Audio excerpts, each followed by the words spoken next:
Pipe earthing কেন করব এবং পাইপ আর্থিং করতে কি প্রয়োজন হয়, আর্থিং এর কত ভোল্টেজ থাকলে গুড আর্থিং বলা হয়, এই সব ব্যাপারে জানবো এবং পাইপ আর্থিং করতে কি প্রয়োজন হয় এই সব ব্যাপারে আমরা জানবো।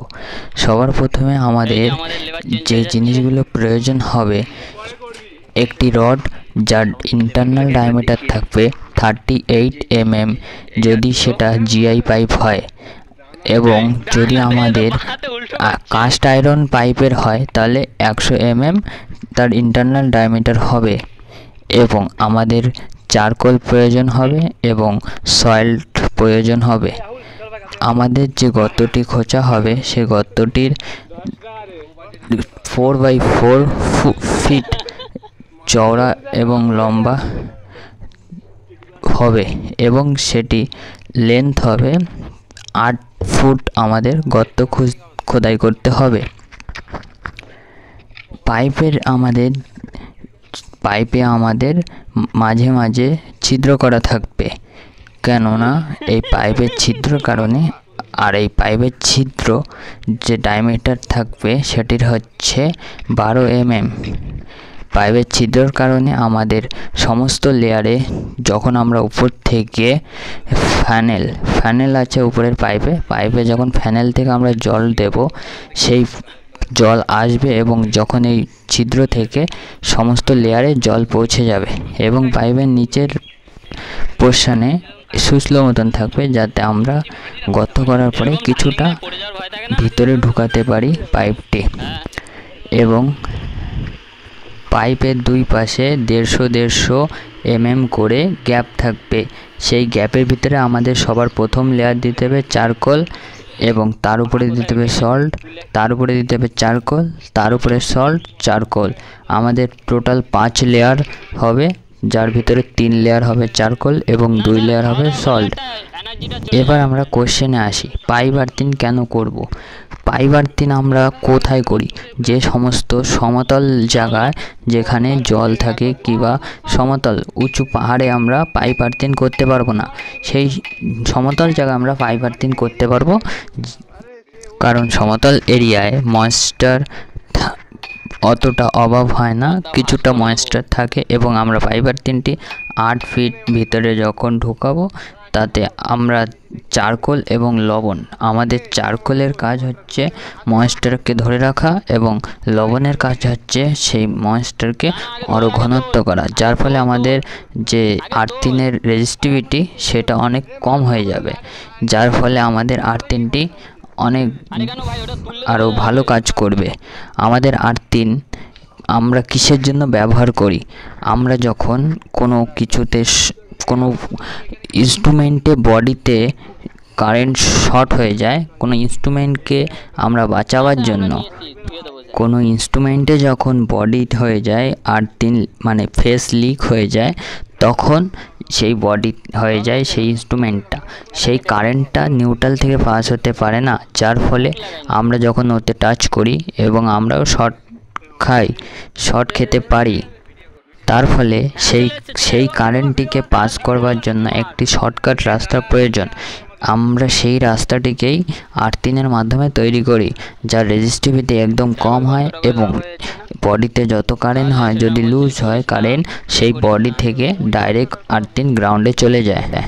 আমরা এখন আর্থিংটি রড পুঁতে দিয়েছি এবং তাতে জল দিয়ে আমরা ময়েশ্চারটি বাড়িয়ে তুলছি। আমরা এখানেই ফুল আর্থিং চারকোল আমরা জোগাড় করতে পারিনি, কিন্তু আমরা এটা প্র্যাকটিক্যাল করছি, সেজন্য আমরা অতটা চারকোল এবং সল্ট দিয়ে তৈরি করছি না। এখানে আমরা লবণটা দিয়ে আমরা এই রেজিস্টিভিটিটা মানে চেক করব কতটা কম হচ্ছে, যার মাধ্যমে আমরা দেখতে পারবো আর্থিংটি কতটা গুড হচ্ছে। আমরা মেজারমেন্ট করব এবং লাইটের মাধ্যমে আমরা জ্বালিয়ে দেখব যে আমাদের আর্থিংয়ে লাইটটি জ্বলছে কি, এবং মাল্টিমিটারের মাধ্যমে ভোল্টেজটিও মেজার করব, যাতে আমরা দেখতে পারবো যে কতটা ভোল্টেজ আর্থিনে আমাদের আসছে। এখন আমরা তার জয়েন করে নিচ্ছি একটি। এই তারের মাধ্যমে আমরা এখন চেক করব যে আমাদের ভোল্টেজ এবং রেজিস্টিভিটির যে পার্থক্য, যে কতটা ভোল্টেজ হলে আমাদের আর্থিন গুড হবে। আমি বলে দিচ্ছি 2 বা 3 তার নিচে যদি থাকে তাহলে আমাদের আর্থিন গুড মানা যাবে। গুড আমাদের সব থেকে 0.01 হলেই বলা হয় কিংবা 0 হলে, কিন্তু সমস্ত আর্থিন একদম 0 হয় না। 0.01 হলেও হবে, একটা রিডিং আসবে। কিন্তু তোমার বাড়ির আর্থিন যদি 2 বা 3-এর নিচে থাকে ভোল্টেজ, তাহলে আমরা সেই আর্থিনটিকে গুড মানব। এবং সেই আর্থিনে যদি বেশি ভোল্টেজ হয় তাহলে আমাদের জানতে হবে যে কোথাও লিক, শর্ট সার্কিট হয়ে আমাদের আর্থিনের মাধ্যমে সেই কারেন্টটি প্রবাহিত হচ্ছে, যার কারণে আমাদের কারেন্টের রিডিং বেশি উঠবে এবং আমাদের ইউনিটও বেশি উঠবে, বিলও বেশি আসবে। সেজন্য আমাদের আর্থিনটি তৈরি করা খুবই জরুরি এবং আর্থিনটি ভালোভাবে তৈরি করা খুবই প্রয়োজনীয়। এখন আমরা লবণ দিয়ে আরও কানেক্টিভিটিটা তৈরি করছি বেশি করে। লবণটি দেওয়া হয়ে গেছে, এবার আমরা মেজারমেন্ট করে দেখব যে কত রিডিং আসছে।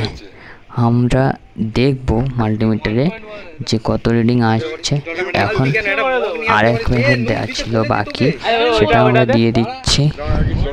এবার আমরা পাইপের প্যানেলে জল দেব, আর সেই যে ছিদ্রগুলো ছিল সেই ছিদ্র থেকে সব জায়গায় জলগুলো ডিভাইড হয়ে যাবে এবং আমাদের পাইপের কানেক্টিভিটিটা আরও ভালো হবে। আমাদের জল দেওয়া হচ্ছে।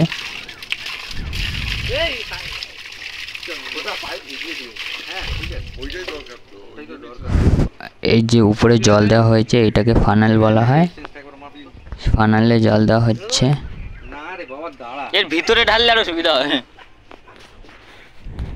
এবার আমাদের এখানে মাল্টিমিটার দেখা যাচ্ছে রিডিং 0.07 ভোল্ট, 0.06 চলে এসছে, হয়ে গেছে। তার মানে কি আমরা বলেছি 2 বা 3-এর নিচে থাকলে ভোল্টেজ, তাহলে আমরা মানব গুড। তো আমাদের 1-এর নিচেও চলে এসেছে 0.07, 1.1 ভোল্ট। আরও নিচে যেহেতু আমরা চারকোল লবণ আমাদের 5 লেয়ার হয়, আমরা পুরোপুরি না দিয়েই আমরা এখানে ভোল্টেজটি মেজারমেন্ট করছি যে রেজিস্টিভিটি কত হচ্ছে। অনেক হয়ে গেছে বাবা। সেই জন্য আমরা এখানে অতটা ভালো হবে না, কিন্তু আমরা চেষ্টা করব ভালো কতটা আসছে আমাদের পারফেক্ট রেজিস্টিভিটিটা চেক করার।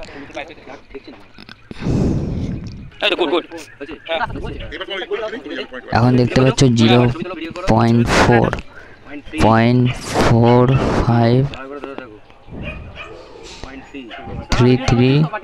তো আমাদের নিচে চারকোল এবং পুরো আর্থিং কমপ্লিট না করেও আমাদের 0.3 এবং লাস্ট পর্যন্ত 2 এসছে, 2 এবার 1 এই যে 1 দেখিয়েছি, 1ও চলে এসছে। এবার আমরা মাল্টিমিটারটা রেখে এবার আমরা বাল্ব দিয়ে চেক করব যে বাল্বের মাধ্যমেও কি আমাদের রিডিং আসছে, কি বাল্বটি জ্বলছে কি জ্বলছে না। মাল্টিমিটারটি রেখে দিচ্ছি। এবার আমরা বাল্বে দেখছি যে বাল্ব জ্বলবে কি জ্বলবে না। টেস্টার দিয়ে সবার প্রথমে চেক করে নেওয়া হচ্ছে কোনটি ফেসের লাইন এবং কোনটি নিউট্রালের লাইন। ফেসের লাইনে একটি বাল্ব দেওয়া হবে এবং আমাদের আর্থিনের সাথে সেই আরেক অপোজিট তার জয়েন করে দেখা যাচ্ছে যে লাইটটি জ্বলছে। তার মানে আমাদের আর্থিন একদম গুড। এবং আমরা ভোল্টেজও মেজারমেন্ট করে দেখেছি 0.02। তবে মাল্টিমিটারেও চেক করতে হবে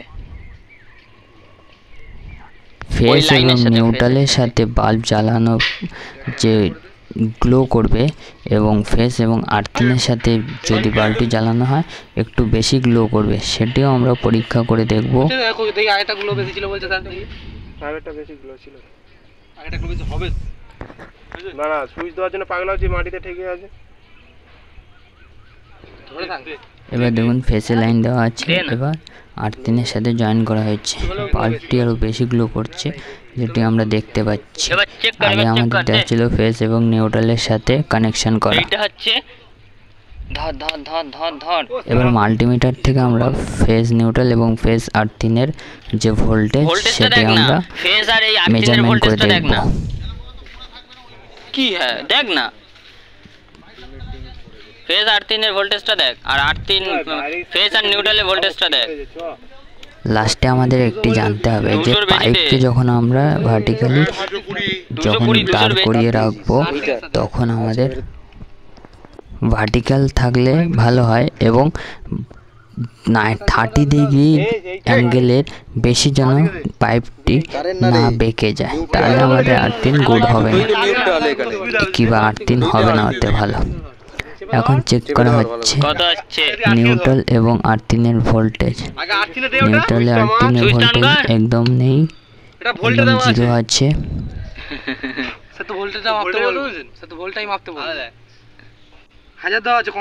আমরা কি দেখেছিলাম যে নিউট্রাল আর আর্থিং এর মধ্যে 3 ভোল্টের কম হতে হবে, তাই তো? তাহলে ভাববো যে আমাদের কম কর কম কর, তাহলে কি আছে, লাইন কমা না একটু আছে তো, কিচ্ছু তো নেই। হ্যাঁ কমা কমা, ভাই দেখো 0.5, আর একটু কমা না।